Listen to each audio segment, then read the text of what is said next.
What's up, everybody? It's your boy Blade Daily, and I am joined by the timeless Books and Bodyslams. We're just doing the live little hangout, before we actually start taping the podcast proper. But it's great to be with you all. We are using a StreamYard, which is a new provider for us. So it will be us figuring some shit out as we go. But so far I like it. What's up? What's up? Kaylee Metz in the chat. Yeah. We got Blurry Line. The music would have been like a water level of a Madagascar platformer or something. Very true. Very true. So yeah, we kind of have generic. It was very soothing. It was very soothing. My migraine stole my color. Yes, that's true. That's true. Books got color, and then the migraine stole it. So Books is in black and white because she's got a migraine, and this is easier on the eyes. I didn't want to pretend like I could look decent today. Yes.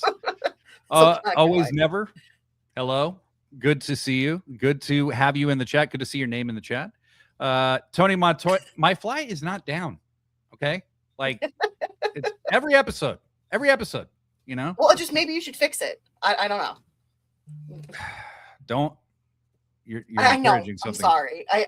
I'm very feisty today. It's been a long day on Threads. Okay.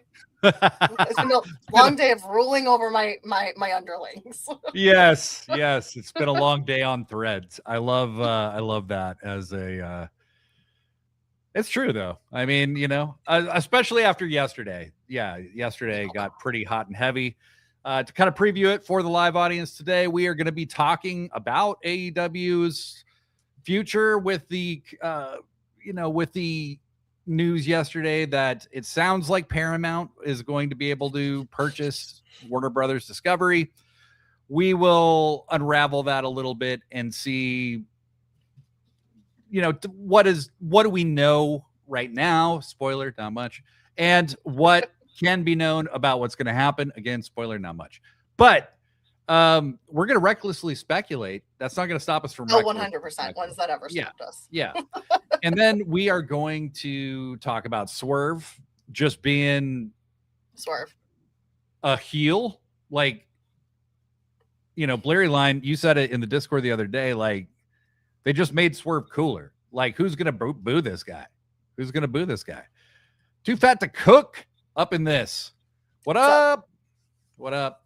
Also, you've noticed my tacky new camera overlay thing here. So if you don't follow us on these social media places, this is where you would find us. So whether it's Sit Down, Shut Up, Mark Out or Sickos Club, make sure you follow them on the platforms you're on. And if there's a platform we're not on that you're on, maybe we'll get on it if you tell us about it. I don't know. No promises, but maybe. Have you heard of this app called Facebook? I hear it's up and coming. I hear it's up and coming in the year 2008. Yes. I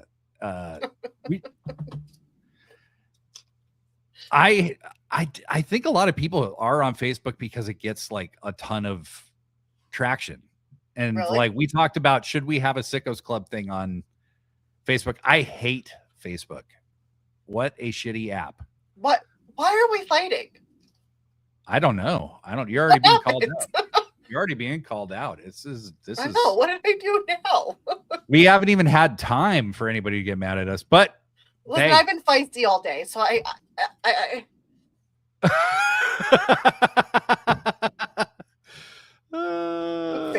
Facebook. Oh, we're fighting over you recommending Facebook. I see. That's a valid reason. That's a valid reason. I deserve that. But I was joking. Yeah. Always never. Swerve can't call himself the most dangerous man and not fuck a motherfucker up every now and then. Shrugs. Very true. He's like, listen, I'm the biggest Kenny fan, and I agree. Like Kenny. Yeah. Listen, I think does Kenny deserve what Don did to him? No. Do I think Kenny deserved what Swerve did to him? Probably. Yeah. I mean, that's the language of wrestling. So, like they're speaking a different language native to themselves. Like that's not for us to say one way or the other.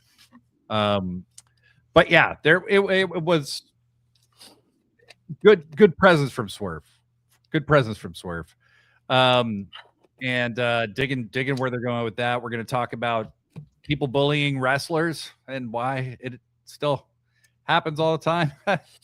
And they're going to make me go on X and start bullying people. I just need them to know that. Yeah. Well, that's the thing, is you don't want books up your ass, because that's things become entirely different at that point. Well, Books, you ready? You ready to start the official recording here? I am. Hold on. Let me do one quick little ice on my.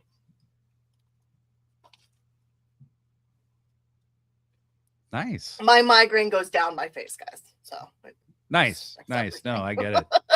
I am a TMJ sufferer, so I definitely get it. Yeah. I think that's why my migraines go. The pressure from my head goes to the jaw. So not good. All right. Hello, everybody, and welcome to yet another edition of Sit Down, Shut Up, Mark Out. I'm Blade Daily, goddamn Daily, and I'm hosting this pro wrestling podcast about pro wrestling with my 3 weeks in a row returning co-hosts, Books and Bodyslams. Books, how you doing? I'm good, but you forgot to say I'm different today. I'm timeless. Books and Bodyslams. Right. You are timeless, Books and Bodyslams. You're in black and white. For the non-visual listeners, Books is in black and white on the screen. It's very cool. It's this hip new thing that all the kids are doing, and so Books is doing it too. I'm like the Steve Buscemi, meme, like, hello, fellow kids. Also, by the way, Steve Buscemi hosts this Apple podcast about people who like famous thieves and stuff. And he said Buscemi. And I'm like, your name's been Steve Buscemi this whole time, and everybody pronounces it wrong? He decided now to correct us? Yeah, it's like, and he's not even really being like super out there about it. He's just like, when I say it correctly. So, it's like Martin. Anyway, we're not going to get into all that. Kind of rude. Books, how have you been? It's just, I have a migraine. I didn't have hot water till yesterday. Yeah. I'm feisty. Yeah. Well, and that's the thing. We didn't tell everybody. We are going to fucking fight today. We are. Well, we might. I don't know. But who knows? Anything could happen on Sit Down, Shut Up, Mark Out. I mean, literally anything could happen. That's why the people need to tune in live on Fridays at 6 p.m. Eastern, 3 p.m. Pacific on the Sit Down, Shut Up, Mark Out YouTube channel. Thank you to those who are here. And Books, I think we should start this with a simple question. Okay. Why can't we have nice things? Because we live in America. Why does it feel like everything that's good and decent about the world, everything that you love, everything that you have genuine passion for, can just be taken away at a moment's notice? Did you see who we elected president? Yeah. I mean, we didn't vote for him. Right. But right. As a whole, this country voted for this man, and we're suffering. This is karmic retribution. Yeah. This feels like karmic retribution. Yes. So what I'm talking about is, it was announced yesterday by Netflix. They sent out their own press release and they're like, we are walking away from this deal that we were sure we were going to get, that they rightfully should have gotten, because they were approved by the board of WBD to be the winning bidder, that they thought the most value would come from the Netflix deal. And they were outbid by $1 billion, I believe. Something like that. What's weird is that Netflix wasn't going to buy their linear television channels, right? And then they added $1 billion above Netflix, like Paramount did. But that includes the channels. So didn't they actually make less per like thing? I would think yes, because $1 billion for all their TV networks doesn't seem like that good of a deal, but I don't know. Who am I to who am I to say? Who amongst us has that qualification, right? To answer. It's very weird. It's very shitty. It's very corporate consolidation is just bad. Okay. Yeah, monopolies are not good for anyone. I don't know why people are celebrating this, thinking like, I mean, it was already bad enough that we were rooting for Netflix. Yeah, we're rooting for the bad guys, just the slightly lesser bad guys. The lesser of two evils. Yeah. Which seems to be, I don't know, the motto of America right now. Right. So, AEW's like, monopolies are very bad. And AEW's clearly identified their demo as being not MAGA, right? So, like, yes. Paramount is owned by the Ellisons, who are in the pocket of Donald Trump. Donald Trump, who very publicly meddled in these negotiations and said he wanted Paramount to win, which is weird. President shouldn't be doing that. All right. That's none of their fucking business. Right. This definitely feels like market rigging, So surprise. Yeah. 8-Bit Bruchet in the chat. Finger guns up for Masiko's Club Gold members. That's right. Thank you, 8-Bit Bruchet. Nice to have you with us. Yeah. So basically, we don't know what this means for the future of AEW. There was a lot of people kind of venting some fear and some doubt about what the future holds for AEW. I feel like you're calling me out. Well, Books, you weren't the only person in my feed doing that, but I will say you were in my feed the most. Probably. Yeah. Well, that's because I get annoyed when people tell people not to have reactions. Well, and so this is where Books and I fight. Yeah, no, this is good. So I make a post in reaction to that because I'm overwhelmed by this news and kind of freaked out, right? My AEW reaction was because I was in shock. Yeah. About like literally the idea of a state-run media company. Which is the most important part of this entire thing, right? Is like these guys already have Fox News doing their bidding. They already have Newsmax doing their bidding. Now they want CNN doing their bidding. Yeah.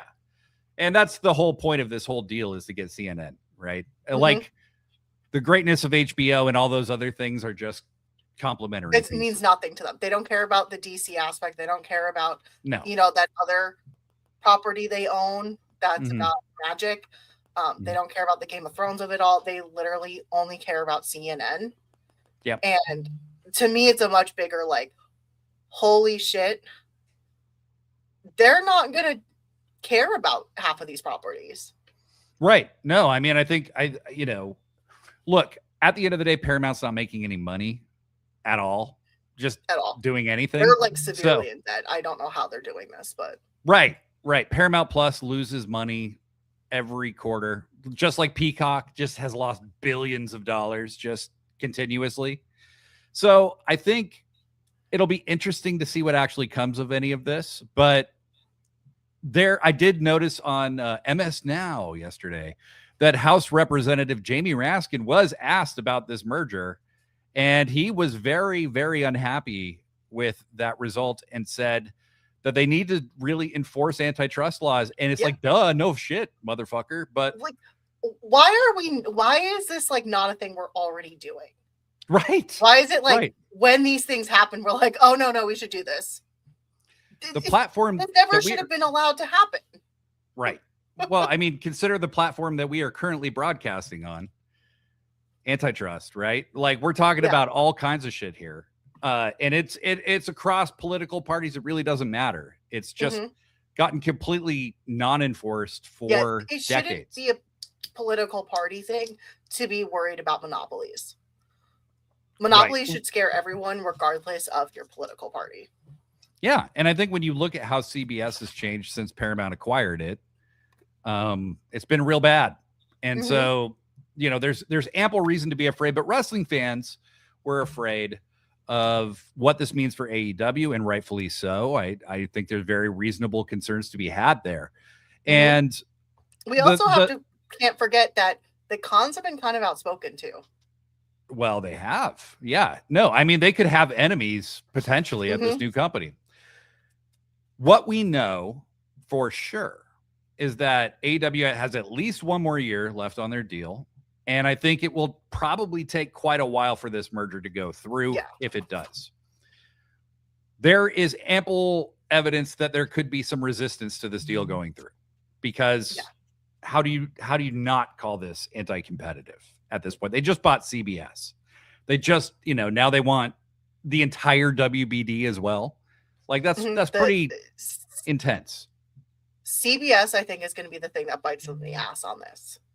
Right. So there's going to be some resistance to this. I don't know if that'll make a difference or not. What it means for AEW is, we do know that WBD owns some kind of stake in AEW. However, it is less than 10%, because if it was more than 10%, they would have had to report it publicly. Right. So there's no way of really knowing what's going to happen. So I'm not going to prognosticate too much. The idea. And that's why I didn't go to like super doom and gloom. I'm not going to say like AEW is over. No. And I did see people saying that. Yeah, I saw a lot of people. I'm like, okay, that's an extreme. Do I think AEW could potentially change under Paramount ownership? Under Paramount, like, broadcasting? I do. I think that they may, in order, especially because of Trump's relationship with another company, might be doing some ear whispering. But that's what worries me, is what could potentially change. What has made AEW special could change. Well, yes. And I think probably it would be more of a prohibition on things that they've done in the past that have gotten them a ton of great press and a ton of other things. But you and I were talking before we started, South Park is also owned on a Paramount network right now. Maybe they don't give a shit and they don't care if their deal runs out and they don't get renewed. Maybe. But I thought the way they're doing their seasons right now is because they want to be done. Well, I mean, maybe it's possible, but I would also say, the Daily Show is also on a Paramount network. There are people speaking out against these guys who are on Paramount. So I don't know that it's a foregone conclusion that AEW would be canceled. It's more just the Trump McMahon relationship, and feeling like the McMahons are trying to get their hands in via Trump. Who knows?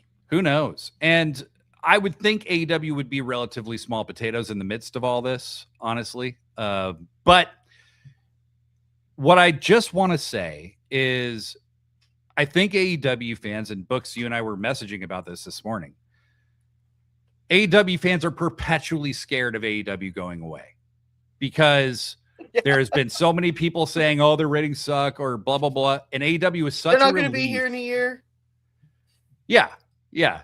Blurry Line puts it best. There's a reason Monopoly is a deliberately terrible game. Yeah. It's a very long game that's not fun for almost anyone. That encourages you to be a monopolistic bastard. But yeah, I really do think that there is something to be taken from all this, which is Tony Khan is a very wealthy man. Yeah. Extremely wealthy. Okay. Like, could buy his own network wealthy. All right. It's not the Ellison's personal wealth that they're going to buy WBD with. Oh, yeah. It's always through some kind of complicated scheme, so Tony Khan has the kind of money to do something crazy if he really wanted to. And I don't think this man will ever give up on AEW. I don't think he would. It's why I started all my posts with, I hope Tony Khan has his backup plan. Like, because that's what I want. I want his backup plan. Whatever is going through his crazy little nerdy mind right now, that's what I want. I don't want to not watch, but I don't support Paramount. I don't support state-run fascism media companies. Well, and that's so AEW is going to be, unfortunately, a casualty because of that. For me, I'm not saying for everyone. I want people to still support them. Right. Like, well, I guess that's what I wanted to make clear to the people listening is, your stance on this currently is like, if they're on Paramount or if Paramount takes over HBO or whatever, I'm not watching anymore. I'm not watching.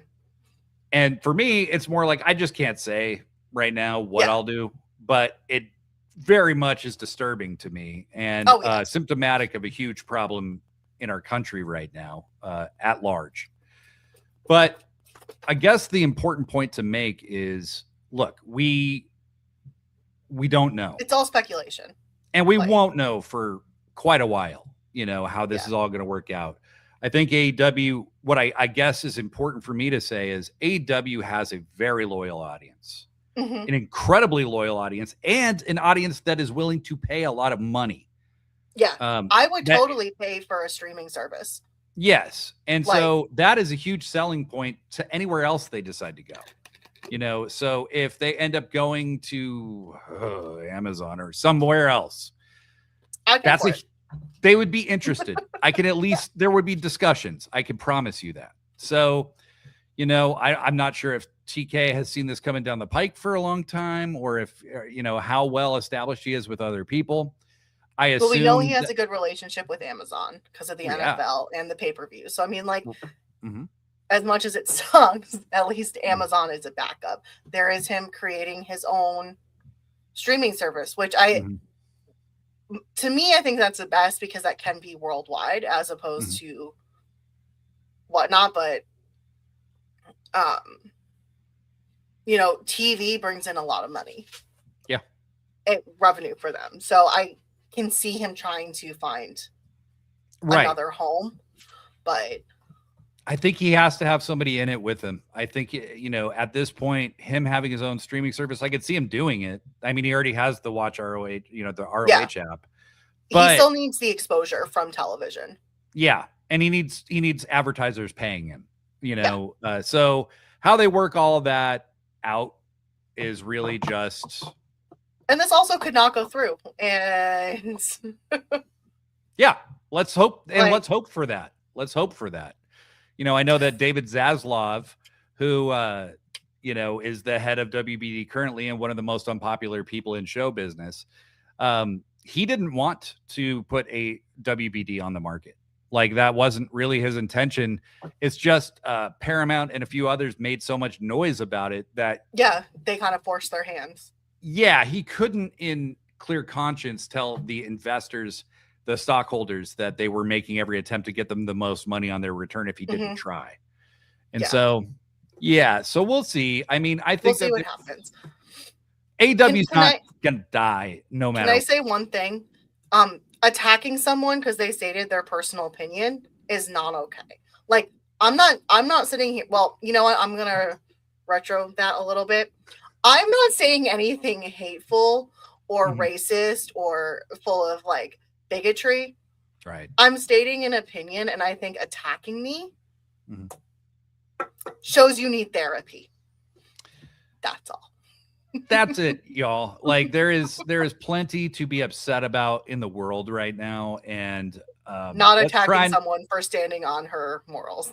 Well, and I saw people getting in fights all over the place about this, and it's like, look, like we're all a community, we're all online, trying to share some space together and share some time together, and that's cool.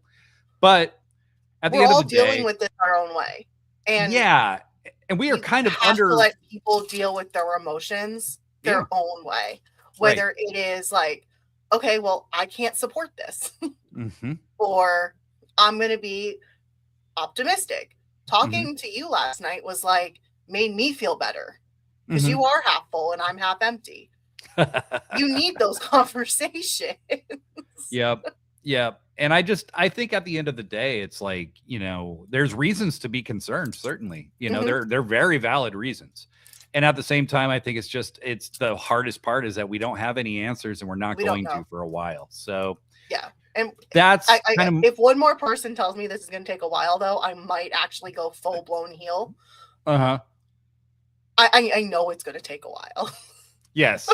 So that's the shittiest part, though, is we won't know anything. We won't know forever. A long time. If their TV deal is up in a year, so many things can happen.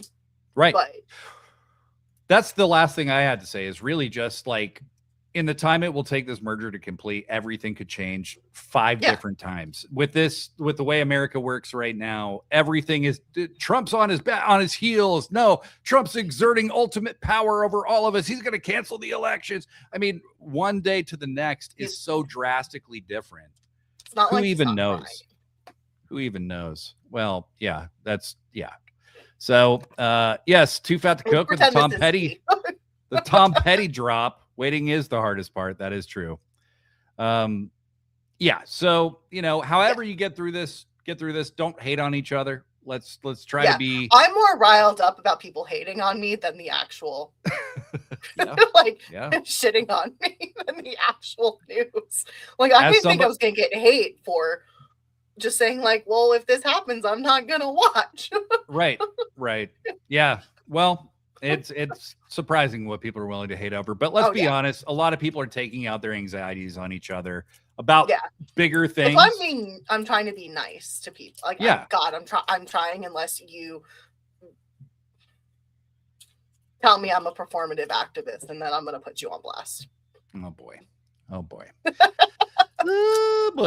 Well, something that is both performative, but also for very good reasons is this heel turn that we are witnessing from one Swerve Strickland. Okay. So is it a heel turn or is it just Swerve? Is it a heel turn or is it a U-turn? So one thing that I found kind of confusing during Swerve's, and I didn't dislike it at all, I just found it a little confusing, was that he became progressively more babyface-ish over the last year and a half or so. Was that Hangman effect? And it was the Hangman thing. I think there was something to them trying to resolve this. But on Dynamite, they showed the footage of Swerve absolutely obliterating the god of pro wrestling, Kenny Omega. Why does AEW hate me? Why do they have to keep showing me this? Yeah. And I thought that there might be some tension between Swerve and Nana, potentially, because Nana looked kind of surprised when Swerve did what he did. That is not the case. So they're showing this video, and what I really liked about this was Nana coming out saying, stop everything, say you all need to get out of your spot. He made the announcer stand up, which very unusual. Swerve and says, welcome the most dangerous man in AEW, Swerve Strickland. So they're already telling you this is what got Kenny murked, right? Was saying Swerve's not the most dangerous man. And I think he touched a nerve, obviously. Well, someone else just touched a nerd in the chat for me, so. Oh boy. Yeah. Blurry Line 7. I've written many strongly worded letters to Tony Khan over this. Yes. He's my husband, and I still wrote strongly worded letters to him. They were strongly worded. They were very strong. Taking the Chuck Schumer approach to this whole thing. So what can I say? I learned from the best. So Swerve comes out and basically says, hey, I thought you guys liked this about me, except when it's one of your favorites, right? And fair point, right? I thought you guys liked Killer Swerve. We turned on Hangman for Swerve. Listen, I said Kenny deserved it. Wow. And I'm a Kenny mark, and I joke about hating Don Callis on a daily basis because Kenny didn't deserve it. When it came to Swerve, I'm like, so the Don hate's a joke? No. I actually do hate Don Callis, but okay, I see. Swerve, I don't hate. Swerve, I think Kenny probably, Kenny's, implied that he was not the most dangerous man. Well, he didn't imply don't say that to Swerve. He straight up said it. I mean, he said, it's funny. I don't think you are the most dangerous man. I think the most dangerous man right now is Brody King. Mm-hmm. Later, shortly after this, you see exactly why all of this was done. And it was really smart how it's all played out. Like the creative is just incredible right now. And Swerve comes out and he's cutting a longer promo. And I think this is something that's really unique about the Swerve Nana relationship. And I want to ask the listeners and I want to ask the people watching live right now what they think about this. And I want to get your take on it too, Books. Swerve isn't necessarily always the most natural, like, speaker. Sometimes he can stammer a little bit or whatever. And he cuts kind of one of these epic promos, right? And somebody pointed out that they noticed that Nana really doesn't ever talk for Swerve other than to introduce him. And that's about it. Right. And so to me, it reads as realism, you know, that Swerve, you know, he's not always super smooth on a promo, but I felt here, he really conveyed the message well, which is like, he said, I told Hangman a year ago that I did regret what I had done to win the championship. And then I had to think that was, you know, the most successful I've ever been is what I did to get that title. So you know what? I've decided to live with no regrets. That's definitely foreshadowing. Okay. Oh, yeah. That Hangman and Swerve are going to clash again for sure. Did you get that vibe? I did. I'm 100% convinced I know who's winning at Revolution. So yeah. Yes, and Blurry Line makes the point. We talked about this a few weeks ago. I mean, the Embassy Towel was also kind of telling that a tone changing was coming. I won't call it a heel turn because it's not really been received as one. Well, that's kind of the thing. So Swerve literally said, I've single-handedly taken out the entire elite.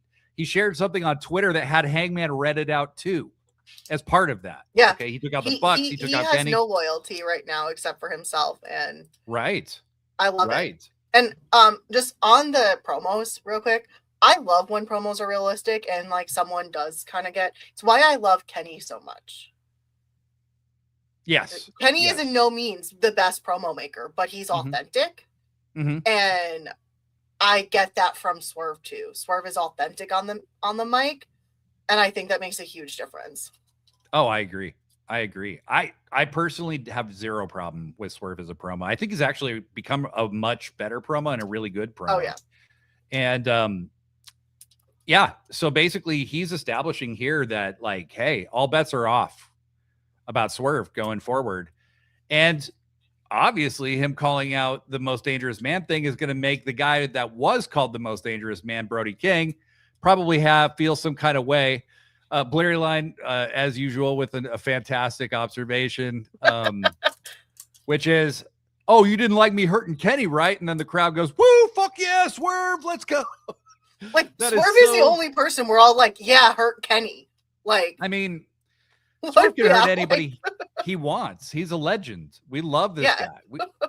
The sicko's no ball. We love Swerve Strickland. So I think if anything, this gave him a Stone Cold kind of vibe to me, where it's just kind of this, hey, I don't care whose ass I have to kick. You know, I'm going to get what I want. I would call Swerve gray. Yes. He can go either way. And he's going to do that, right? And I think that's maybe an unpopular opinion. I think we need more care. Like, I like Kenny when he's like that too. I think we need more wrestlers who teeter both, and you don't know which version of them you're getting weekly. Right. Well, and I think we could very much have Swerve and, you know, Kenny in a blood feud, you know, that's really between two guys the crowd loves. And they both want that AEW title. They have the stated mission of regaining it. Hangman has reiterated that he will not challenge for the AEW Men's World title if he loses at Revolution. They have so many people announcing their intentions. Brody's still in that mix. Bandido is clearly somebody that Tony views as being in the mix. Yeah. The Men's World title division is crazy. I keep my lineup of who's getting the title switches daily. So right now it's Hangman, then Swerve, then Kenny, then Ospreay. Could be. I mean, one never knows, but right after this promo segment wraps, you know, and I love that Swerve was like, yeah, you all get the fuck up and get out of your chairs. Like, get out of the way. I'm going to stand on the table and like basically like be taller than everyone and kind of like be dominant, you know, while I talk. It was awesome. Nana very much on Swerve's side on this one. So I was kind of relieved because I don't want them to have an issue with each other. And I feel like when it would have happened, like there was a time where it would have happened and that time has passed. Mm-hmm. Agreed. But Brody, they immediately go to a backstage segment where Brody calls out Swerve, you know, and he makes it very clear that he considers himself the most dangerous man in AEW. And then later, Brody and Mark Davis just beat the living fucking shit out of each other. Oh God, yeah, that was a meat match. But can we, for 1 second, talk about how amazing the AEW crowd is and our chants? Because fantastic job with the fuck Don Callis, fuck Ice too. Yep. That was the best chant I've personally ever heard as also the president of the Don Callis Hater Society. Mm-hmm. Joshi, I just want you to know that I'm still on Team Don here, but I did think the chant was appropriate given, you know, that's what they chant every time Don comes out, but then they add Ice to it. Now you're associating Don Callis with Ice. Like that was like genius in establishing him as a heel. Like the most contemptible human being on the earth. Yeah, like, oh my God. Great job. He's disliked on such a level that people are comfortable making that inference, which is and he's totally okay with it. He's just like, yeah, it's my character. Whatever gets the marks worked up, brother. You know. So one last thing about Kenny here. Kenny is a very uncle talker. Like he kind of talks like your uncle giving a wedding speech, but it's still somehow good. Yes, Kenny uses a lot of very old-fashioned turns of phrase and stuff that is more local to my generation. I'm older than Kenny. So like, I think that's so funny is he kind of has this cartoon villain vibe about him at all times. But yeah, I think Kenny's going to go more into the gray as well when he comes back. I have a theory on what could happen with this Swerve Brody match, and we will get to all of that a little later. But this is the Swerve that got everybody excited in the first place. You know what I mean? Him having a blood feud with Kenny is going to reignite that fire no matter what direction it goes. Good luck getting this guy booed. He is not going to be booed. I mean, Swerve, like you said, Kenny's not going to be booed either. So this is going to be like, it's going to be, let's go Swerve. Let's go Kenny. Like, yeah. Like, you're not going to want either one of them to lose. And to me, those are the favorite types of matches because you actually are on the edge of your seat because you're like, oh my God, that near fall, that near fall, that near fall. Yeah. Oh my God. Oh God. Like, yeah. Well, and then you give Kenny an opportunity. Kenny, you can do the Hangman thing with Kenny. Like this guy almost killed me and you guys are cheering for him. You know, this guy like, yeah. So that's why I think Kenny's coming back as more gray. Yeah, because I could see it. He knows he's loved by the crowd. What a great like way to make Kenny turn against the crowd a little bit, or at least give him some shit for kind of halfway turning on him. You know. All right, we're gonna hit some music. When we come back, we are talking about bullying wrestlers online. Come on, guys. All right, y'all. Man, I love the participation we're getting here. I'm also liking StreamYard. This is a nice app. Tony, Don Callis is a surprisingly generous lover. I don't need to know. Puke. Yeah, I don't need to know. I know his niece. Kenny was fine wrestling to get Gabe Kidd of all people cheered, so I don't think he'll be bothered one bit if people cheer Swerve in their match. Fair enough. He did, but you mean that glory hole Gabe Kidd? Greg Kidd. Yes. I wouldn't know him from a glory hole in the wall. Yeah, exactly. He did though. He in that whole thing, he did mention the Japanese fans turning on him. He did mention that. So that he didn't feel bad about out of all people. Right. No, very, very good point. Very good point. And 8-Bit Bruche kind of on that, Swerve being a little unsteady sometimes in promos. His intensity sells every promo he does for me. I agree. I agree. The intensity kind of puts it across. And sometimes it's interesting because sometimes Swerve is really smooth too. It's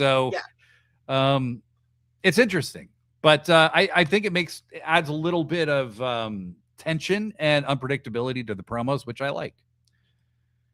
All right, Books, we are back. And you know who else was back? Was Penelope Ford. She was back very recently on, a month?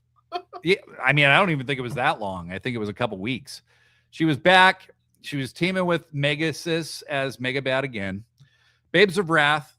It was announced that there was going to be another title defense against Mega Bad, and it felt to me like this had to be a title change forthcoming. Yeah, okay? It was definitely supposed to be a title change. I think so.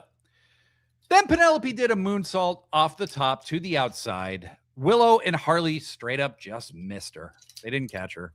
She landed in between them. And that's kind of like everybody saw it. Everybody was like, oh shit. Right. That looks like it hurt. Yeah. That looked like it hurt. Penelope doesn't come back for the rest of the match. It just looks like an innocent mistake that happened. When you rewatch it, you can see too them trying to adjust to make sure that they're in the right spot. It was a mistake. And those happen. Like someone's jumping off a top rope feet first. You're going to make weird. You may not always get that person. It's a risk wrestlers know they take. Right. And we've seen it happen in many different promotions. It's not exclusive to any one place. AEW has had it happen before. WWE, I've seen clips of it happening recently with Phoenix. I've seen TNA. I've seen it in every promotion that's ever existed. If somebody's doing a moonsault off the top, you're taking a big risk. You're taking a huge risk. Yeah. Yeah. And so it's just an unfortunate mistake that happened. And as it turns out, the next day, and I saw somebody talking about this on YouTube today, blaming the AEW sickos for this. And I'm like, dude, I don't think that's the AEW sickos at all. It's trolls. Saw a clip and hate AEW. Yeah. And think AEW is just full of injuries and unsafe people that did this. So a bunch of assholes most of whom probably don't even watch AEW, saw a clip, couldn't wrestle themselves, that don't have the cardiovascular strength to get into a ring. Yeah. Even get into a ring. Yeah. They do like me where you put your knee on the apron and then you kind of try to roll onto the mat. That's me getting in a ring. But as it turns out, Penelope Ford has a sprained ankle, which is not nothing, but certainly much better than a torn muscle or a broken bone, right? She's expected back relatively quickly. So that's great news. But Harley Cameron was bullied off X. She deactivated her account yesterday. Good for her. Yeah, she shouldn't be on X anyway, but... Well, we're going to get to that because there is a broader message in all of this. But good for her for just getting out of there. There's no point in going back and forth with people. I think a lot of wrestlers have made that mistake in the past, and there's no point trying to defend yourself against somebody who's not interested in being rational to begin with. Yeah. So these people aren't trying to be rational. Also, Willow and Harley were supposed to catch her. But Willow's not getting any shit. Willow's not getting this shit.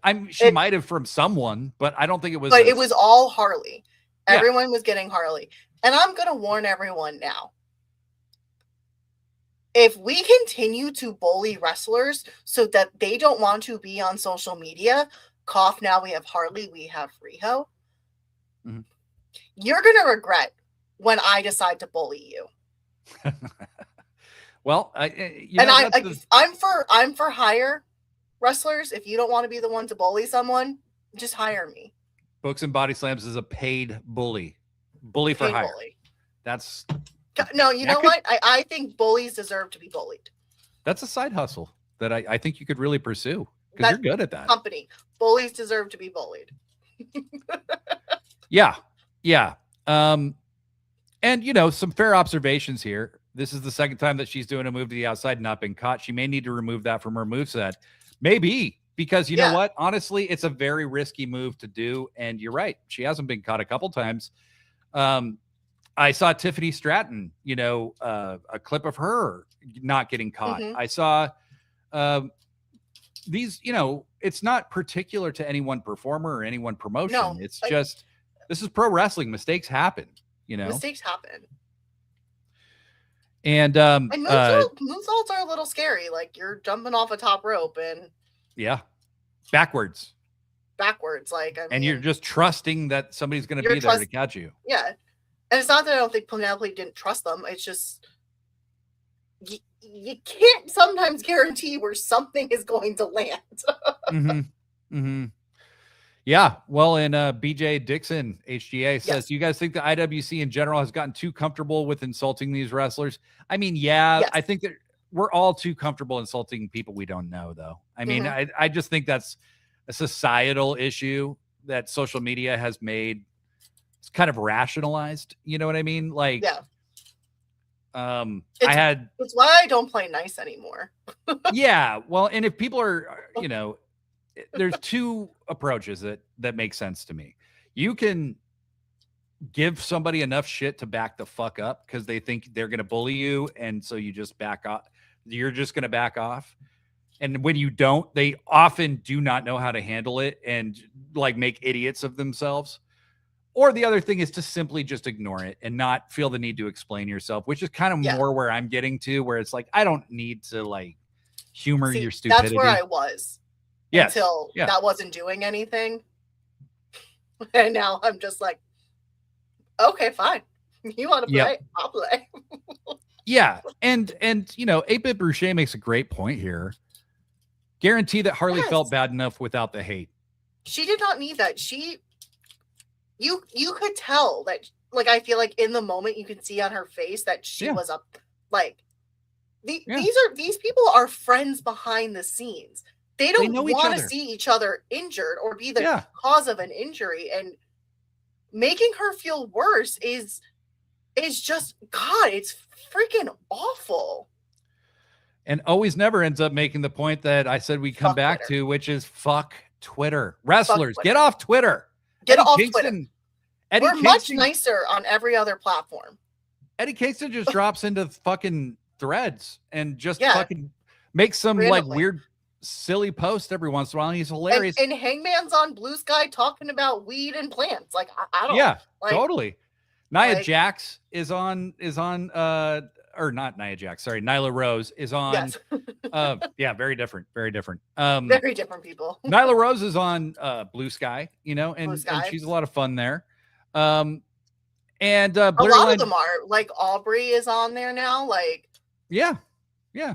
So I would just say to wrestlers, like, it's never going to X is a cesspool. It always will be a cesspool. Twitter, X, whatever you want to call it. Blurry line. This isn't a Nia Jax situation. Nia had 10 years to stop injuring people and has not stopped injuring people. I mean, yeah. Someone else mentioned, like, Harley has had 50 matches. Oops, I can't hear you anymore. Oh, there you are. Okay. That seems like you issue, not a me. Yeah. So that's more of a particular issue. Like, Harley has wrestled 50 matches. She is still very green, and to be the level she's at this green is amazing. Imagine what she's going to be like next year. Like, but you could have just set her. These people could have just set her back because now she could be in her head and not want to get into a ring again. Well, her entire in-ring career has been on national television, pretty much. Yeah. So, like, think about that. She just started wrestling. You know, Anna Jay was the same, and look where Harley is 50 matches in. You know, Anna took quite a while longer to get there. No diss on Anna. You know, it's just, that's more normal what Anna did. Yeah. Than what Harley's doing. What Harley is doing is, like, she's exceeding expectations. Yeah. And look, none of us can. Sports are in the moment. You're talking about milliseconds of physical reaction to something. And so everybody deserves a little grace. You know, there are some obvious examples of people intentionally hurting people. Or there's been some obvious examples of people not being careful enough that they repeatedly hurt people. Maybe you could say something then, but I think in general, it's really like not for us as fans to like get on people about, you know, how dangerous they are, careless or reckless or whatever, you know, like, and like we said, it's the culture that's normalized over there. The people who've never left see it as very normal. And it's not normal. You go anywhere else, it's not like that, you know? So I'm on Blue Sky and Threads. My handle's iBlade Daily. You can find me there. So that's all I'm saying. If you need somebody to talk to, the rest of AEW, come over there. Come join us in the happy lands. Yeah. Not the toxic lands. But in talking about Dynamite, that issue aside, in talking about Dynamite in general, this show is on a run right now that I've never seen a run quite like this. Like there was, I can tell you what it felt like in the Attitude Era, where it was like you were really excited to watch wrestling, like really pumped, you know, every week to watch wrestling. But the shows weren't like epic award-winning movies every week. You know what I mean? And I don't know how long they can sustain this run that they're on right now, but 2025 into 2026. Don't say that. I'm just saying, enjoy every minute of it. Enjoy every minute of it, folks, because we are literally in the golden age of televised wrestling right now. We're like, what, on a 50, almost 60 week run of every episode being better than the last. Yeah. Look, people have called me a shill. They say I sing the praises of AEW all the time. Well, guess what? I do. Because they deserve it. There's always stuff to critique and criticize. If you're a shill, what does that make me? Right. But there's a reason that we're a shill. We're not just shills for no reason, okay? Yeah. Like, I know if you like AEW, this is a fun podcast to listen to. If you don't like AEW, don't listen to this podcast, okay? Like, there's plenty of things you can critique and criticize, but I'm not going to go out of my way to do that. Like, if there's something that's obvious to me. It's this stuff that I like bothers me is so minor. Yeah. That it's not worth my time and energy. And the thing is, like, when I was talking about the Attitude Era, if you go back and watch those episodes now, like, I realized, like, a lot of that excitement was just about one thing that was going to happen on the show. It wasn't the entire show. See, I don't get it, because when I watched the Attitude Era, how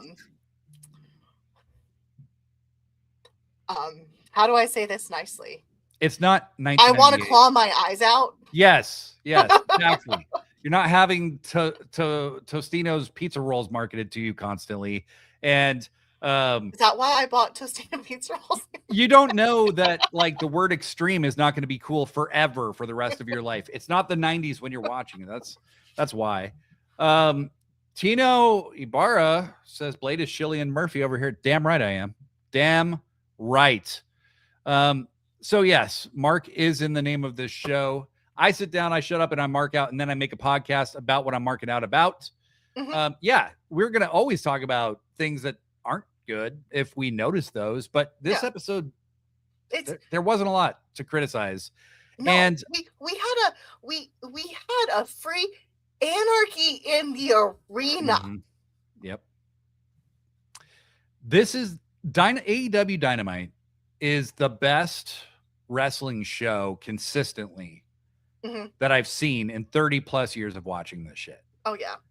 It's even when you look at other TV, well, I'm talking regular, right? Game of Thrones, Friends, Big Bang Theory, all those shows. AEW is consistently good compared to majority of what's on TV. Right. And then, you see how awesome the fan base is, the fuck ice chants, and, the AEW really, goes hard on Tony Storm being queer or like whatever. And it makes you love them even more. That attachment to AEW that you feel is even deeper. Yeah. And I think that's amazing, you know? It's why when I make a decision, it doesn't come lightly. Yes. Yes. Tino says none of that aged well. That is very true. None of that aged well. Looking at it through modern eyes, I judge people when they say they love the Attitude Era. Like, I got that person to admit that he didn't like modern day wrestling because he doesn't like women. I was like, yeah, no shit. You said you liked the Attitude Era. Neither did Vince. Yeah. So, yeah, a lot in common. But a good demonstration of how great Dynamite's been this week would be the Mile High Madness match, which, as you said, Books, was basically a Anarchy in the Arena match on cable television or on HBO Max. We used a vacuum as a weapon. We did. And then the crowd got to participate too. You know who really got to participate with the vacuum was Nigel McGuinness, who started having a coughing fit immediately after it went off. It's a 10-man tag match with no rules. When it was announced, I had no doubt it would be good. I didn't necessarily think of it as being a classic. 10 men is a lot of people, right? I didn't think it was a match of the year contender. Right. I thought it would just be fun and goofy, but who was it? It was when they were on the barrier near the crowd and they flipped onto the table. Oh, it was the Rascals with Swerve, or with not Swerve, Ricochet. And sorry. Ricochet. Holy, what the fuck was that? It was so, it was just such a clean move. It was. You know, it was funny. That first Rascals promo that they did on Collision, a number of people I know were like, okay, we get it, guys. You smoke weed. This seems kind of dated.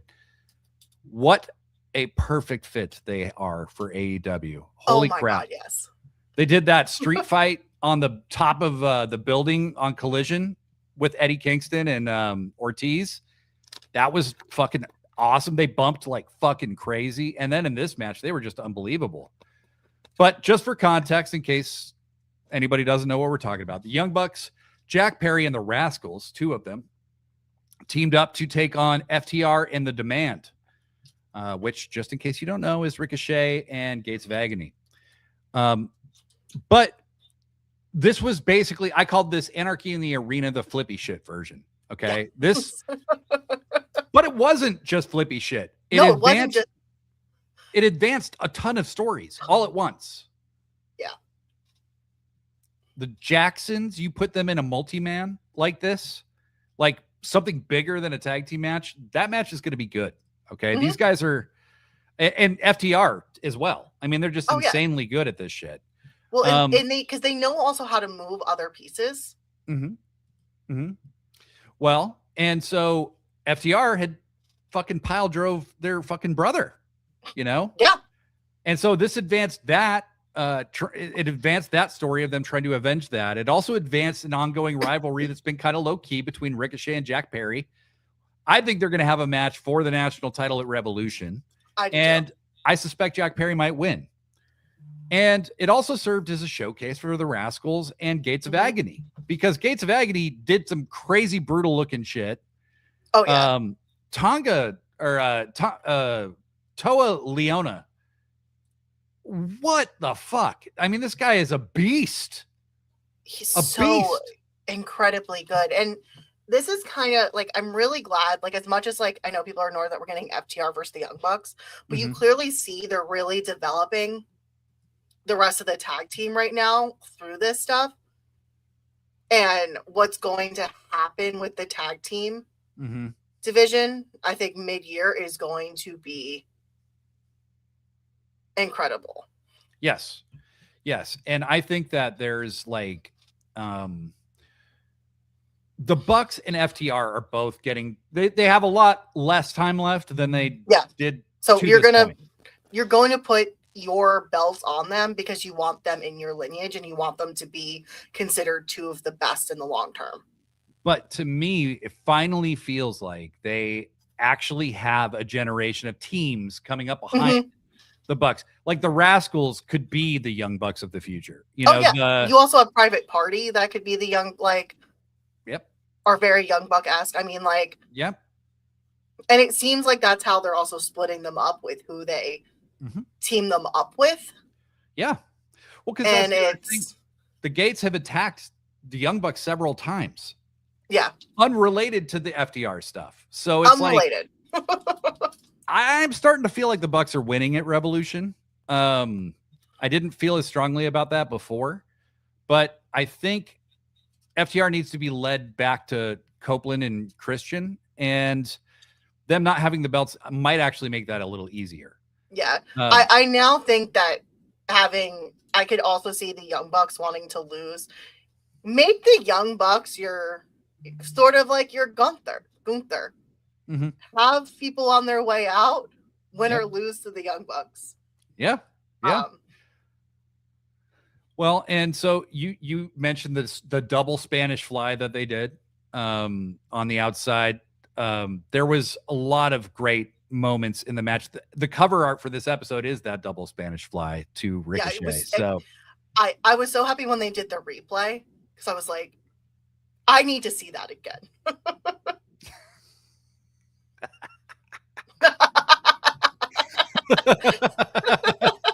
Larry Line with the comment of the night so far. Malachi Buck already contributing more to AEW than Malachi Black. Yeah, so true. So true. Malachi Buck doesn't mind getting on his back either. Apparently. Yeah, no kidding. But yeah, so that was just an incredible match, and just it didn't even start till like there was 2 minutes left in the regular show, and then it goes for like 20 minutes. You know, it's just a spectacle. I just think at this point, make Dynamite till 10:30, make it 2.5 hours, because almost every night, almost every week, we've pushed it to almost 10:30. Just make it official. They have carte blanche, it seems like. I mean, because they're going to get better ratings than whatever comes on next anyway. Mm-hmm. So, like, why not? You know. But I also love Tarzan Boy being the song that they played on repeat. I love that. That's how I knew we were in for a good night, because I was like, oh, this is giving Anarchy in the Arena vibes if we're getting a song playing into the match. I love Jack Perry coming out and immediately getting ambushed by the entire rest of the other team, who hadn't even come out officially yet. And so, you know, this was obviously the way to get Tarzan Boy to be the song that played. And when it started over, that was hilarious. Yeah. It's Tarzan Boy. This isn't fucking Wild Thing. This isn't, you know, some rip roaring fucking thing. This isn't Bodies Hit the Floor. This is Tarzan Boy. It's Tarzan Boy. That was so fucking funny. It's funny because, like, I feel like Tarzan Boy coming back is that first real nostalgia pop for AEW. Mm-hmm. For a company that's 6 years old, the fact that they can already have a nostalgia pop is pretty incredible, and that's Tarzan Boy. Yeah. And Super Kick Party, but... My very good friend said one of the big mile markers for AEW will be when somebody leaves, goes to WWE, and comes back to AEW. So, we hit that too. Andrade, that was a big marker post this year. And it really shows you the health of the business overall, that there are so many ways to like move around and keep yourself fresh as a performer now. You know, you don't have to stay in one company forever. No. And just like you would in a regular job, moving around is healthy. It is. It is. Well, we're going unless you leave because you think the grass is going to be greener. Yeah. Right. And it's not. Right. And it's not. Looking at you, a lot of you who left. A lot of you. Ray Phoenix. Who will remain nameless. Yes. We're going to hit the music. When we come back, we're going to talk about the new matches that have been added to Revolution, kind of the build that they did for some of the matches at Revolution. We're going to do some quick hits, and then we're going to get the hell out of here. Sound good? Sounds good. All right. Speak for yourself. The Peaky Blinders look might be better than the romance cover look.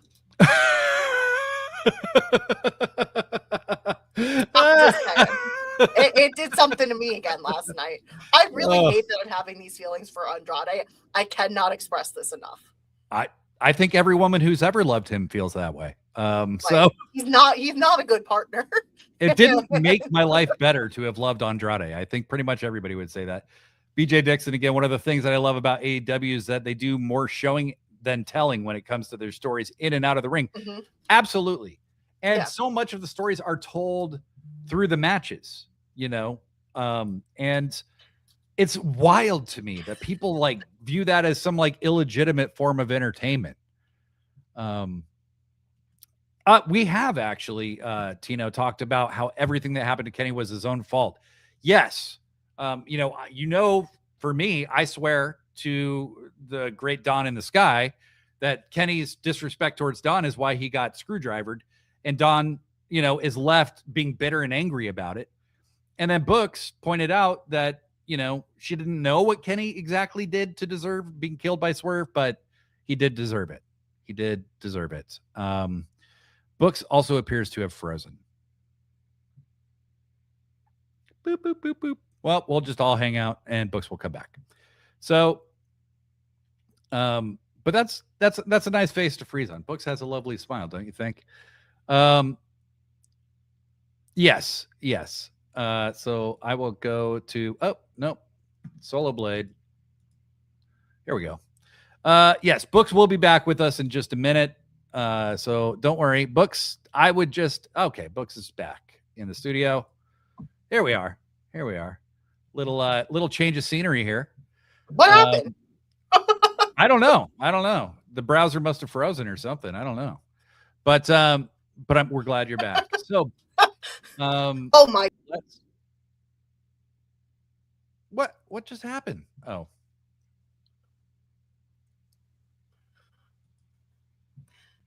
Hello. Jesus. What the hell? This is getting crazy. Okay, that's better. I told y'all we're on a new platform. Okay, I'm figuring some shit out as we go here. I have beef with Joe, and his illusions. Only Kenny would make me do that. Mm-hmm. Tony, buddy, this is becoming slander. That makes me feel better. Thank you. Yeah. I need reality checks about Andrade. You could probably I'm struggling with this. Honestly, Andrade kind of seems like that kind of guy a little bit. He does, but have you seen him lately? Yeah. No, I mean, look, I have to be talked down from the ledge too. Andrade's hot.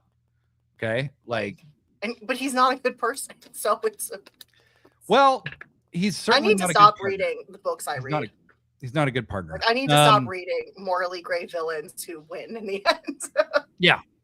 Kenny did slap Swerve in the face. That is true. And Swerve did something about it. It's why I said Kenny deserved it. Andrade films the act, but only his angles. Oh, we mentioned Andrade and Books had to leave. Sure is a strange coincidence. We're gonna have beef. Wow. I'm just kidding. We would never have beef. I enjoy when you tease me for this. Yes. No, look, I mean, love is love. We don't get in the way of love. Okay, we're back. And we are now talking about matches happening at Revolution and matches that haven't officially been announced, but seem like they're going to be very soon. Hanger and MJF had what I considered a great segment this week where MJF did the very old school top territory heel shit, pulled some basic, I tried to cheat with a double-sided coin. Question, did you see that coming? Because I knew immediately as he said he had a coin. I knew immediately. Two-sided. Yeah. No, I think everybody did. And I think that was kind of part of the gag. It was like everyone knew what was coming. They even let Hangman, let you think that Hangman didn't realize it. And then he's like, wait a minute, Max. If I'm going to do this, let me see that coin, let me see that coin. And Max played his part very well. So Max wanted to have a one-sided no DQ match where if anything Max did wasn't illegal and everything Hanger did would be illegal if he used a weapon of any kind, anything like that. I thought it was a cute wrinkle to add to the whole thing. But I could change Andrade. Yeah. I don't think anybody can change Andrade. I could. He's a Latin lover, baby. He's got to be who he is. And Andrade is just, he's a ladies' man. But back to the topic at hand. Everybody in the chat is obsessed with Andrade and Books shipping We're doing a Andrade book shipment party in the chat over here. Yes. And the harem is watching, just so you know. The harem is growing. I know, it's crazy. And it's eventually going to become a church of Kenny and Andrade, like mutually. Well, it's already then a church of Swerve Strickland too. I mean, it's just we're busy.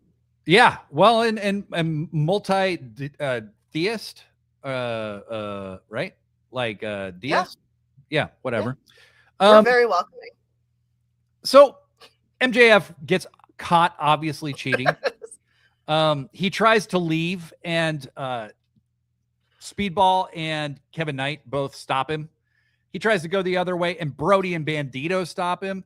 And I think that's telling you something about all these guys and where they're seen kind of in the main event scene right now. Mm-hmm. Kevin Knight might be a main eventer by the end of this year. 100%. They are pushing him. Yeah. Yep. No doubt. Yep. And, oh my God, they're saying book Andrade. No. No.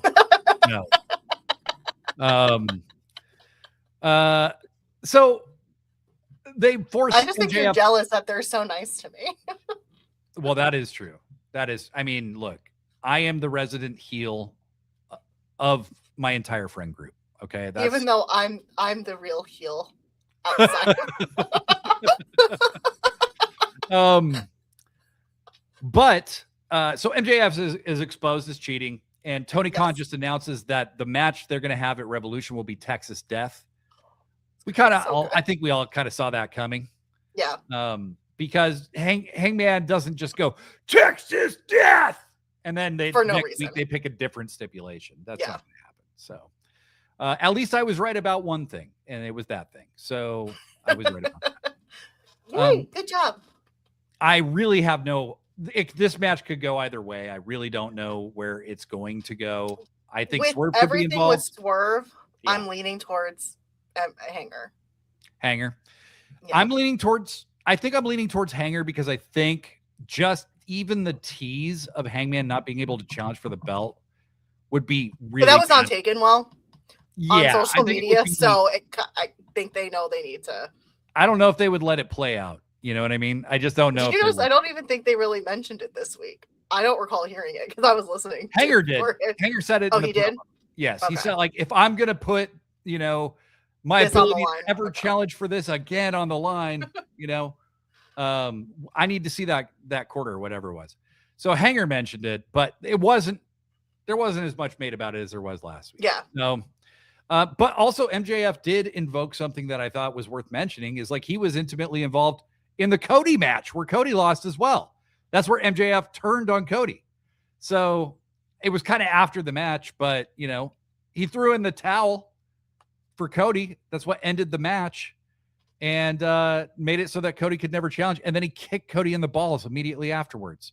So MJF's been involved in both times this stipulation has come up. So it's going to be interesting. Interesting. But so I'm loving that. FTR and Bucks has a lot more heat behind it now. I'm starting to suspect the Bucks are going to win. Like I said, I do too. I think they're going to win, and I think that's a great idea. Why not? Like they're so over right now. Like the way Jack Perry and the Young Bucks have gotten over strictly for going back to their roots. Yeah. Yeah. We have Moxley and Takeshita, no time limit. We can't get a title change every match, and so far that's what I predicted. But based on what we know, it really does feel like Takeshita could do more with the Continental title than Moxley. It also just leads more into the Okada drama. Yeah. So I do think it's going to be Takeshita. That's I'm story-wise, to me, it just makes more sense. Yeah. I mean, we are predicting 3 title changes and 3 title matches, but at the same time, that's what seems most likely. Probably one of these won't happen at the very least. We haven't had a pay-per-view in 3 months. Yeah, that's true. It's a title change for every month without a pay-per-view. For every month, we haven't had one. And then after the match with Mark Davis, Brody King told Swerve, like, bro, I'm laying out the challenge. I don't got anything for I don't have anything for Revolution right now. And if you're the most dangerous man, well, I'm the most dangerous man. So, we're going to fight to see who is. Mm-hmm. That match has not officially been confirmed, but they're not going to do this. Yeah, they're not. Like, you know what? Never mind. Swerve's going to wrestle like fucking. No, that makes the most sense. Yeah. Like, because it's going to also have the most hype. You have two very over men in two very different ways. Right. Put them in the ring together. What if you had Kenny make a surprise return and cost a match with Brody in LA?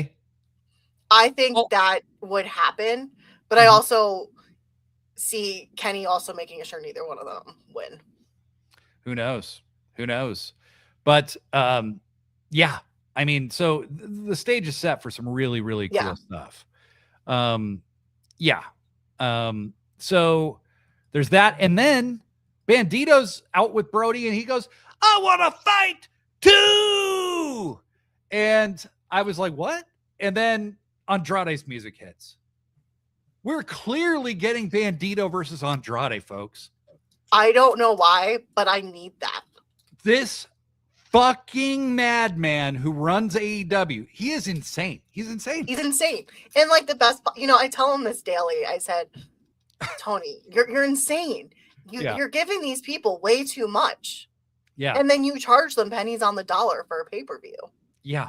Yeah. And you wonder why they worship you. Bandido versus Andrade has big, like, steal the show vibes. Like, yeah. They're both so fucking good. Like, I don't think I've ever liked Andrade this much in ring than I do now. And it's very clear that everything else that was happening kind of inhibited, like, Andrade from being, like, or him being able to give it his all. Yeah. He wasn't fully present. Holy fuck right now.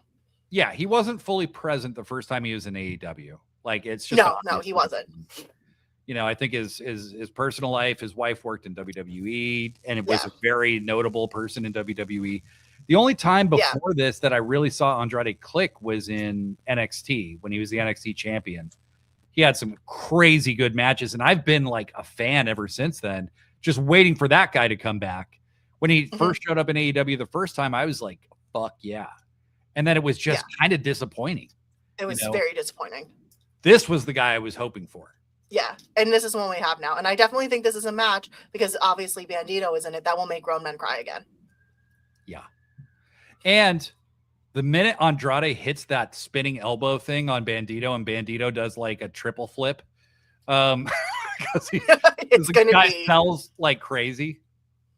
There's multiple match of the night, match of the year contenders in one pay-per-view. We have yet to announce what Tekla's even doing. Okay. Yep. We have yet to announce, do they do a tag title switch still before Revolution so that both titles can be defended? Do they, do they put Lena Cross with Megan and they do that instead? Do they, who knows? Or do they bring in the Iconics earlier? Yeah. Do they bring in the Inspiration? Yeah. That's a good point. Oh, Inspiration.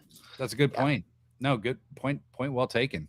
But yeah, I think that Andrade looks as good as I've ever seen him. He's in his, mid to late 30s now. It's so, dude, like if you're going to be a legend, like now's the time. Now's the time. Yeah. I honestly really thought this would be when Mercedes returned, but I don't. I think Mercedes is going to be an all-in return based on how things are looking. And she very well deserves her time off, like a 6-month leave. I could see her returning. After Revolution. I thought she would come back at Revolution, and now I'm kind of doubtful. Because I'm even doubtful then based on like all the other stuff she's doing. Like, I think the plan is to have her lose at all the other promotions. Yeah. And then have her come back. Like, I think she's very much focused on the indie stuff right now, which is why I'm thinking because don't forget the first time she was at AEW was all in Wembley. Yeah. So I think that would be an epic return. It would be. Because that's when all the speculation started. So. That's true. I remember her being in the crowd at the first one. They panned to her. It was a huge deal. Yeah, they kept showing her. So yeah, inject this card into my veins the way it is lining up so far. Like I said, who's Willow going to fight for the TBS title? Are the tag titles going to switch hands before? Had a couple quick hits that I just wanted to get in here before we skedaddle. Because I'm 50 years old. 50-year-old men say skedaddle. El Clone. Okay, Kenny. Kenny uses words that I use all the time. Okay. I mean, that's what I love about Kenny. He makes me feel like I have a spiritual brother out there somewhere, like he's just the greatest wrestler.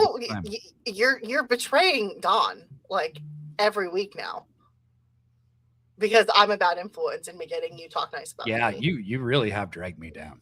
You really, I mean, like Gina's leaving, Joshi G is leaving threatening messages for me regularly. Not to me. She sends me very nice messages. Yeah.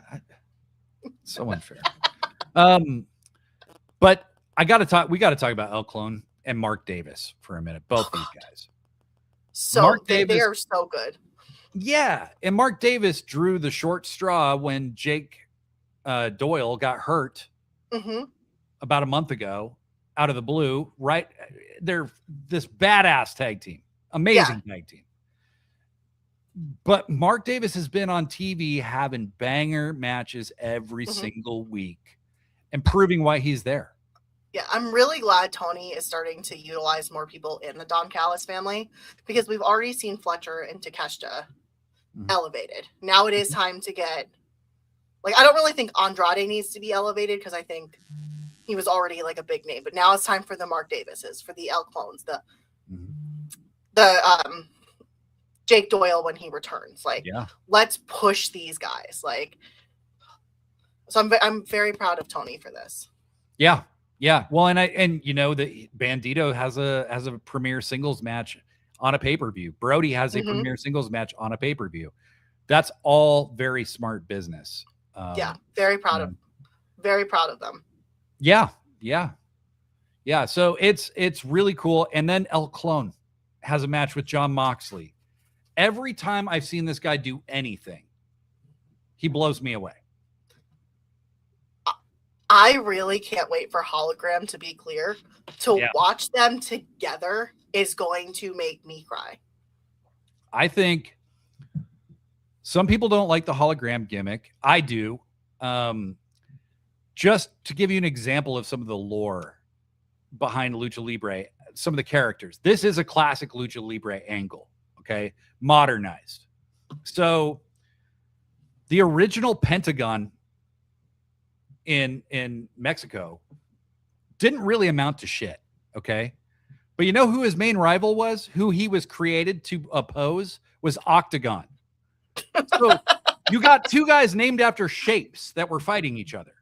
And the original Pentagon didn't end up doing much. And it wasn't for like 30 years that they created another one who you guys might be familiar with. His name's Penta. Yeah. So, but Octagon and Pentagon were just contrary shapes that had a fucking feud, and they were created to go together. And that's what Hologram and El Clone are. I see people saying they like El Clone better. And you know what? That's hard. I'm not going to argue with you about that. I mean, El Clone rules. The match with Moxley, that he could hang with a guy like Moxley and look believable with Moxley, stock goes way up for me. Yeah. Way I up. can always tell who AEW is going to start pushing because they have matches against Jon Moxley and Kenny Omega. Yeah. Because those are the two people, like, those are your two guys that are going to be like, this is the future. Like, let's push them. Yeah. Yeah. Blurry line. If you want to become a stud, you sign up to the Don Callis Phallus Palace of Mallet. Have you seen those paintings?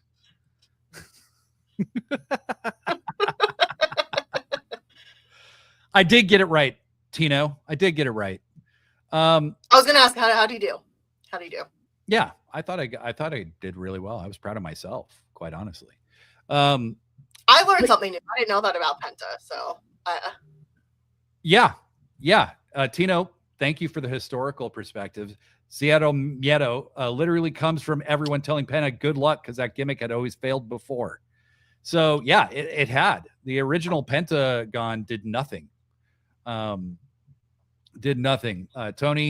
I was a bigger fan of Square. Triangle was pretty good in Japan. God, I hope. Okay, all right. You're off. All right. So, anyway, Mark Davis and El Clone have really, really stood out lately. I think that Tony just proving he's got the deepest roster I've ever seen. And there's no one has a roster like this right now. No, and historically, might be an uncontroversial opinion, but yeah. But if you go back and you look at like the ruthless aggression era of WWE, like they were stacked to the gills roster wise, but they didn't use everybody well. And like, they used some people terribly, like, or not at all. Like Raven was a fucking jobber. Like it was pathetic the way they used some of these people. They still push the same people they pushed during the Attitude Era, so that's the difference. Next bit of news, we hear that Ring of Honor is having a studio taping. I'm very excited about these books. Good sign for Ring of Honor, I think. Yeah. I think Tony Khan has done the right thing in getting AEW to where it needs to be right now, where it is like on this 60-week God level run of amazing episodes. And now he can kind of put ROH back on the forefront for himself. But I do hope he does bring someone in to fully book ROH for him if they're going to start doing studio tapings again. And it's not like a dark type match. I would love it if they could do Ring of Honor as something, make it look and feel different, make the show feel different. Different production, different look to the presentation. Fuck classic ROH. You don't have to make it feel like that, because if you go and watch shit, it looks like shit now. But like, don't make it feel like AEW dark. You know what I mean? Like the last time they did studio tapings, I remember Kenny Omega actually wrestled on one of them. And it just felt like smaller AEW, and I don't think you want that. So no, we want it should be something different. It should be treated different, even if you have the wrestlers coming and going. Right. Treat it like a separate entity, so it kind of lets you truly believe that the ROH talent, like the ROH belt, are ROH versus AEW. Yeah. Well, and I think that's, and Bandido is absolutely somebody that you build ROH around. And Athena, same thing. I think they've been meaning to build this promotion around Athena this whole time, and now she's been champion for almost 3 years. So it's kind of like put up or shut up time. But I think if they had the right unique kind of studio feel and production, not like a total throwback like NWA Power, but I did like what NWA Power was trying to do in the beginning, when it felt like an old Crockett show from back in the day. Because I grew up with that shit. I love studio wrestling. I want to see studio wrestling. Ring of Honor is perfect for it. But just give it something modern. And I know they will. Like, I don't. Yeah. I listen, I may have a lot of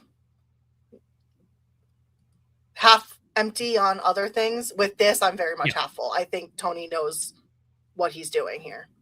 Yes. In other news, Danhausen appears to he posted some silly picture of Aladdin's genie being released from. And 2 songs that were about freedom. Yeah. So they're saying he is believed to be the guy in the box in WWE, which makes perfect sense. And it's hilarious. Also, did they not, this is going to sound bad, have they not seen him wrestle? Right. I love Danhausen as a character. As an in-ring wrestler? Yeah. No. I admire like Danhausen's ability to become filthy fucking rich doing what he's done. Yes. He was rich when he came to AEW. Like he was well known. They wrote a piece about him in the Weekend New York Times. Like, yeah, like Danhausen is huge. I don't think WWE is going to have any idea what to do with him. No. And it wouldn't surprise me if he is just another one of those signings that's a big deal for a minute, and then he's off to the side. They use him to sell merch, and that's it. That's what it's going to be. It's going to be a quick, like, oh, look, we got one over on AEW because we have Danhausen. Yeah. Who hasn't been on congratulations. Like, and then Danhausen's going to be sitting in catering, and he can't even take indie dates. He's better off being on the indies and making a shit ton of money that way. But I don't know. Yep. Call me crazy. In my opinion, Danhausen, works best as Danhausen works best on the indies where you see him occasionally, but not all the time. Because the more you see him, the gimmick just gets old. The more you see him. There's to me. I think I said this in the Discord. I said he's better when he shows up randomly and he's not weekly. Yeah. Because it gets boring, it gets tiring. What's he going to do? Give me all your teeth, Cody Rhodes, so CM Punk can win. Yeah. Is he going to like curse Roman Reigns? Like, do you really think that they're going to do that? I don't think so. That's not going to work with that audience. The audience is too casual to even appreciate Danhausen because he's never been on WWE television. Most of the WWE audience doesn't know who Danhausen is. No. I mean, that's just they're not hardcore to that degree. And so maybe half of them didn't even know AJ Styles had a match with Kenny Omega in New Japan. Right. Yeah. So we're really going to expect them to know who Danhausen is. Yeah. So they're not even pushing the Wyatt Six anymore. Like, when was the last time the Wyatt Six were on? I don't hear anything about them. No, I don't either. I never liked the Wyatt Six idea to begin with. It felt they should have just let his legacy. Let Bray Wyatt's legacy live on its own. My man Shane in the chat. Hey, Blade, nice hat, but also boo. God, Shane, you still mad at me? So the Seattle Mariners this year are wearing the Seattle Steelheads, a Negro League baseball team's hat on home games on Sundays. So I'm very proud to rock this hat. Very, very excited. But yeah, so there's definitely it's going to generate buzz for a minute, and I think it will do most things WWE has done lately. It will quickly fade into the background. So that heart was for Shane. Oh, I had to cancel on Shane yesterday. Oh. So there's no books and Becks this week because right. I had no hot water up until like 5:30 yesterday. So, well, you have it now. And books. This has been a timeless episode. I think that, for those who didn't join us live, it's kind of it's not a Vogue. It's not like this is mine and this is like Tony. But books, the people can find you books and Bodyslams username pretty much anywhere. But mostly Instagram, Threads, Blue Sky. I'm trying to be better about posting on Blue Sky. I'm trying. Blue Sky has its charms, I'm Blade Daily, and I think you guys all know that and love that. Is that you? Most of the people in the chat love that. All right. Is that your name? I didn't know that. Blade Daily? Yeah. Well, you're about to know it again. Because until next time, I'm Blade Daily. And I'm Timeless Books and Bodyslams. Pro wrestling forever. All right. Well, fuck yeah. That was rad. But I don't want to know what doggy meatballs are. I don't. I'm scared. It was for Andrade. Shane, it's out. The secret's out. I didn't show up yesterday because Andrade was over. Yeah. Oh. Yeah, Shane, you missed the entire chat trying to ship books and Andrade. That did happen. Bookdrade is the new name. Bookdrade. Wow. Andrade Slam. Which is funny because if you listen to Books and Books and Bex last week, you would know my real longtime crush is Bobby Lashley. Yeah. And that when he showed up in Asheville in January last year, I was bright red. Yeah, we forgot to mention that Bobby's cleared. So Bobby's clear? I didn't know that. Yeah, Bobby's cleared. Bobby's cleared.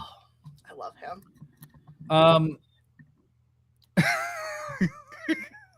These are my friends. Sorry, I've had a weird crush on Bobby Lashley for fucking years.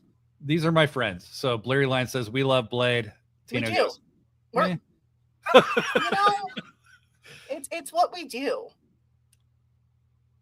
Yeah. We have, yes. So yeah, in case anybody missed it, for the live audience here, we did our last episode of The Hard Way.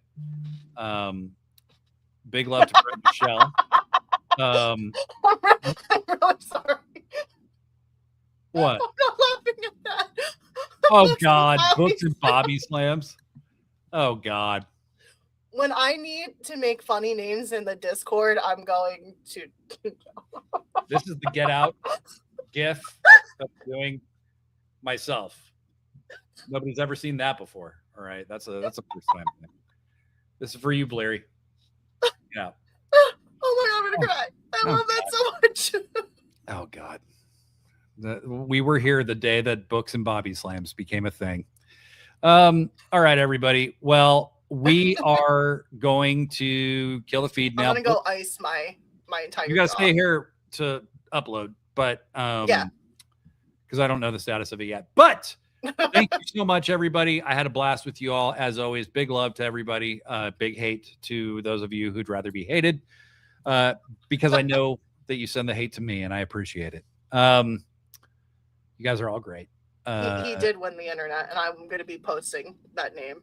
Yes. With a huge shout out. I mean, that's amazing. you get Skewered, you get Tino, you get Blurry, you get these people in the chat. We're gonna have a good chat. So, thank you all as always for making it so much. Thank you guys. I'm gonna go watch New Japan New Beginning, which starts in a half hour. That was your hard line. That was my. The pre-show starts in a half hour. I got to take my dog to pee. So, love you guys. Take care. Bye, guys.